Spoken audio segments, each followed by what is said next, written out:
August 25, 2023 அன்னைக்கு யூடியூப்ல என்னோட முதல் வீடியோ வந்து நான் அப்லோட் பண்ணினேன். இன்னையோட கரெக்டாக வந்து 1 வருஷம் ஆகுது. யூடியூப்ல வந்து இந்த அளவுக்கு நான் வருவேனா அப்படின்னு வந்து ஒரு நாளுமே நான் நினச்சி பார்த்தது கிடையாது. யூடியூப்ல சக்ஸஸ் ஆகணும் அப்படின்னா கண்டிப்பாக வந்துட்டு லக் இருக்கணும் அப்படிங்கிறத வந்து நான் முழுசாக நம்பினேன். அப்போ வந்து சேனலை வந்து மானிட்டேஷன் பண்ணுறக்கும் அப்புறம் சப்ஸ்கிரைபர்ஸ் ரீச் பண்ணுறக்குமே வந்து நான் 1 இயர் எடுத்துக்குவேன்னு நினச்சேன். ஆனால் அது எல்லாத்தையுமே நான் 3 மாசத்துல கம்ப்ளீட் பண்ணேன். அப்போ வந்து என் ஹஸ்பண்ட் என்கிட்ட ஒரு வார்த்தை சொன்னார். ஒவ்வொரு டைமும் நீ விழுந்த சரி, ஆனால் விழுந்துட்டு எழுந்திருச்சு நின்று பார்க்கவே இல்லை.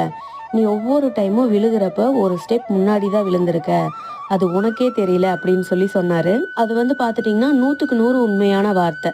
லக்கு மட்டுமே நம்பிட்டு இருந்த எனக்கு கண்டிப்பா ஹார்ட் ஒர்க் பண்ணுனா ஜெயிக்க முடியும் அப்படிங்கிறதையும் நான் தெரிஞ்சுக்கிட்டேன். தொடக்கத்திலேயே தோத்துருவேன்னு நினைச்சா அது தப்புங்க. முயற்சி செஞ்சு பாருங்க, கண்டிப்பா முடியும்.